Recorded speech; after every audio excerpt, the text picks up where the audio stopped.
Habari na karibu katika ufunuo wa ufunuo. Leo tunaingia katika ufunuo ambao mara nyingi haueleweki vizuri katika Injili ya Dan.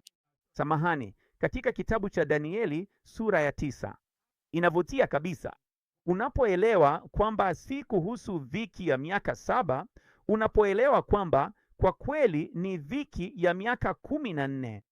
Unaona, tumeambiwa kwamba hesabu kutoka kwa Danieli ni hesabu ya miaka 7, na kisha baada ya Kristo kuja kuna pengo hili kwa miaka 2000.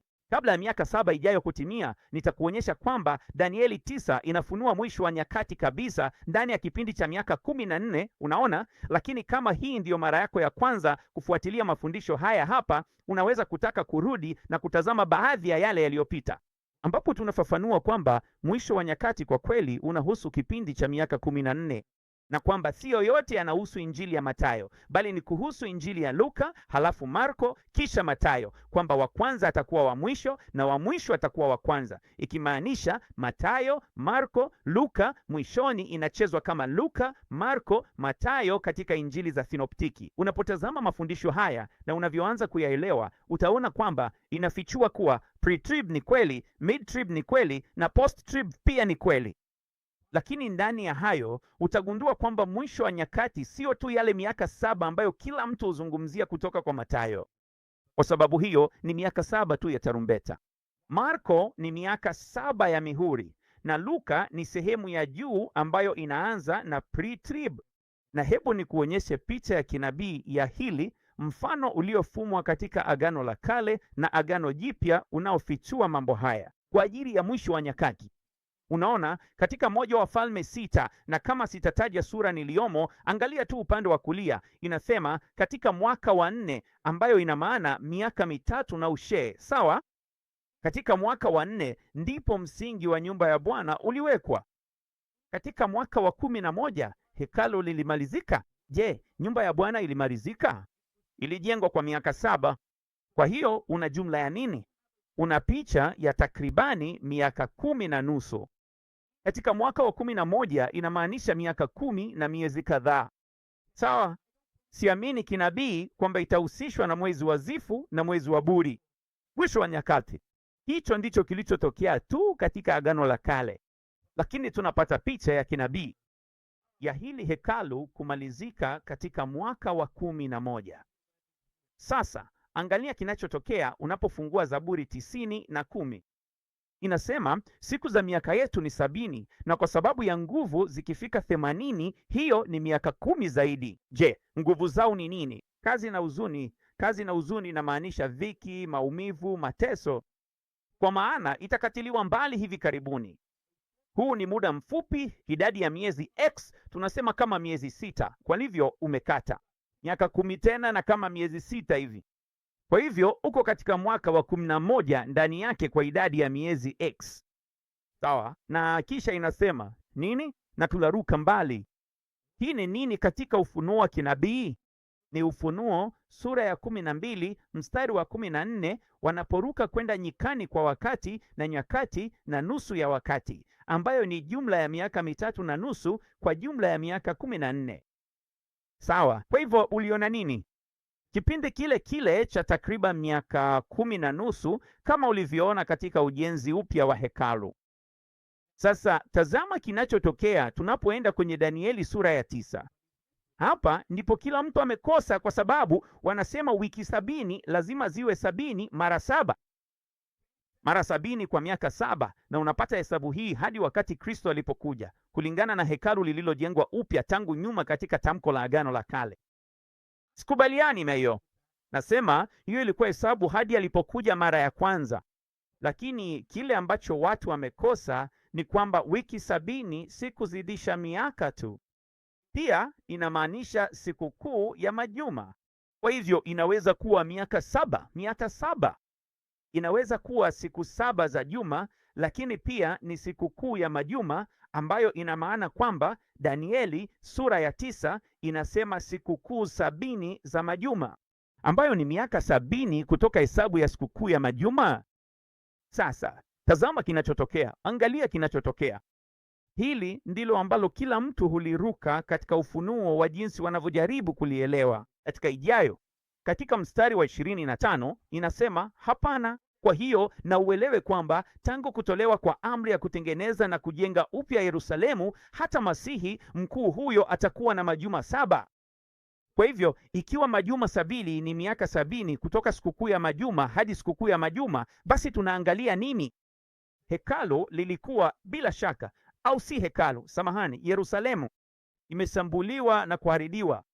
Kweli tumekuwa tukifichua hilo kwenye chaneli yetu kuu ya Ministry Revealed kwa miaka 8 sasa, kwamba mwishoni mwa ile miaka 50, miaka 14 inapoanza, Yerusalemu inashambuliwa na kuharibiwa. Na kisha nini kitatokea?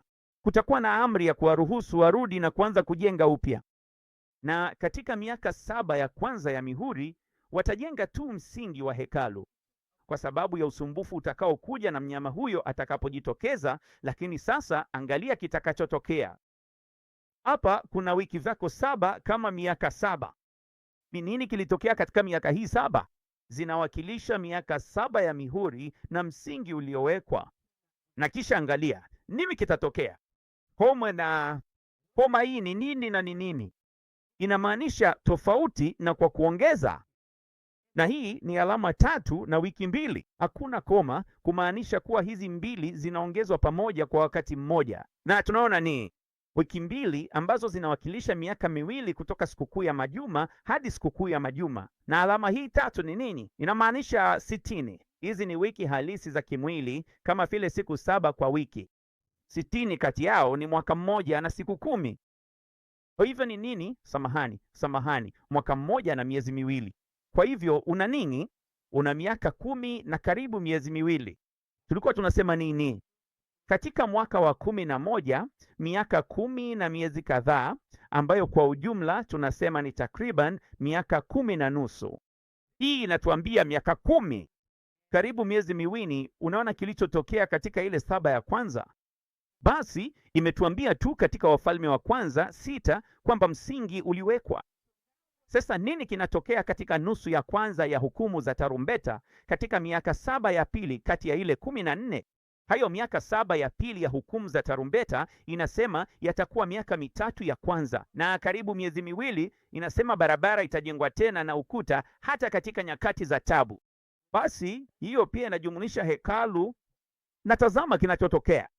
Mstari wa 26, na baada ya majuma 62 au takriban miaka 3 na miezi 2, mara hiyo inapopita, inasema Masihi atakatiliwa mbali. Hiyo ina maana kwamba Masihi alikuwepo kutoka mwisho wa mihuri ambayo tumeonyesha katika mafundisho ya awali, ambapo ndipo anapokuja kwa ajili ya umati ukubwa wa makabila ya katikati pamoja na mlima Sayuni wa mbinguni, mahali alipoenda kuandaa. Alikuwa hapa na hekalu lilikuwa likijengwa upya wakati Bwana alipokuwa hapa.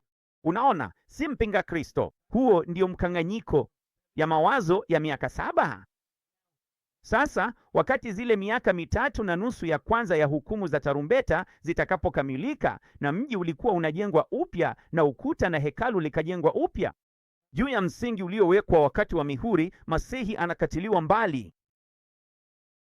Naam, tumesoma nini hivi punde katika Zaburi 90 na 10? Katika takriban miaka 10 na nusu kulikuwa na kikomo, na kisha kuna kuruka kwenda nyikani. Naam, hicho ndicho hasa tutakachokiona, kwa sababu kisha inasema, lakini si kwa ajili yake mwenyewe, lakini watu wa mkuu atakayekuja wataharibu mji na patakatifu, na mwisho wake utakuwa kwa gharika, na hadi mwisho wa vita uharibifu umeamuliwa. Hivyo basi katika hatua hii tumefika takriban miaka 10 na nusu, na hii vita itadumu kwa muda gani? Na mafuriko yanatokea wapi katika kipindi hiki cha mwisho? Tazama hili katika Mathayo sura ya 24 mstari wa 15 katika hotuba ya Mathayo.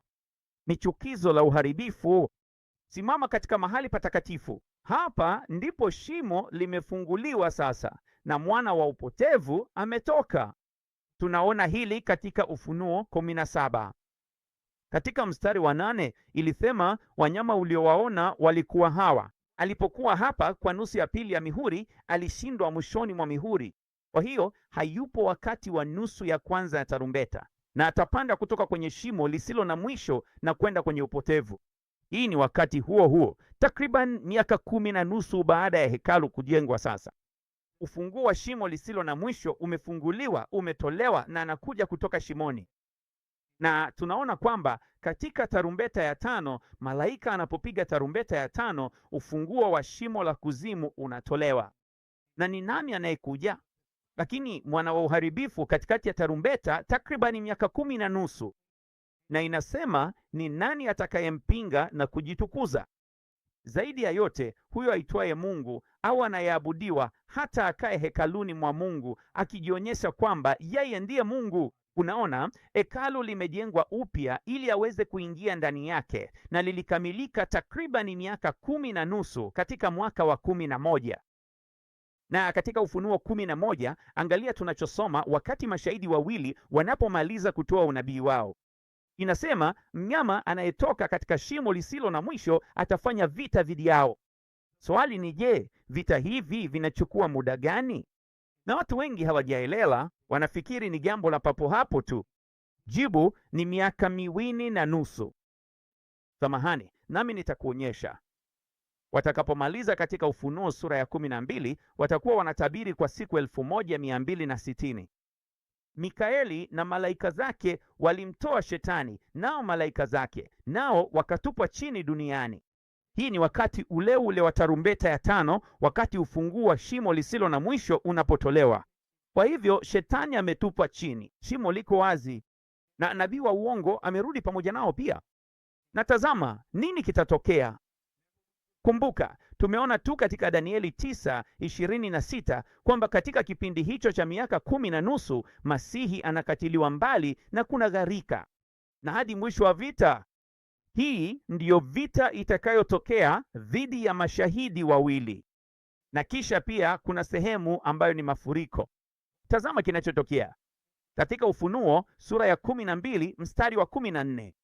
Shetani atakapokuwa ametupwa chini na shimo limefunguliwa, inasema katika mstari wa 14, mwanamke alipewa mabawa mawili ya tai mkubwa ili aruke hadi jangwani. Kumbuka hilo, kipindi kile kile cha miaka 10 na nusu, ruka hadi porini, hadi mahali ambapo analishwa kwa wakati, na nyakati, na nusu wakati. Hii ni jumla ya miaka 3 na nusu. Na sisi ni mimi katika hatua ya miaka 10 na nusu, takriban kwa jumla ya miaka 14. Na nini kitatokea katika hatua hii ya wakati na nyakati na nusu ya wakati? Inasema kwamba watakimbia kutoka mbele ya nyoka. Kwa sababu gani? Nyoka alitoa kutoka kinywani mwake kama mafuriko. Unaona hilo? Anawafuata kwa mafuriko, na tuiona nini hapa? Mwisho wake utakuwa kwa gharika. Na katika hatua hii ya gharika inasema katika Ufunuo 12:14 kwamba itakuwa miaka 3 na nusu kwa jumla ya nini? Miaka 14. Lakini hiyo sio hadithi nzima, kwa sababu vita hivi hudumu kwa muda gani? Je, inadumu kwa miaka 3 na nusu kamili au ni kidogo zaidi? Naam, angalia kitakachotokea. Uliona katika Ufunuo sura ya 12 kwamba ni miaka 3 na nusu ambayo wanakimbia. Lakini Shetani na mnyama watakuwa na muda gani katika kipindi hiki? Danieli sura ya 12 mstari wa 7 katikati inasema kwamba itakuwa kwa wakati, nyakati na nusu. Unaona, hakuna mwisho kati ya hili, kama ilivyo katika Ufunuo sura ya 12 mstari wa 14.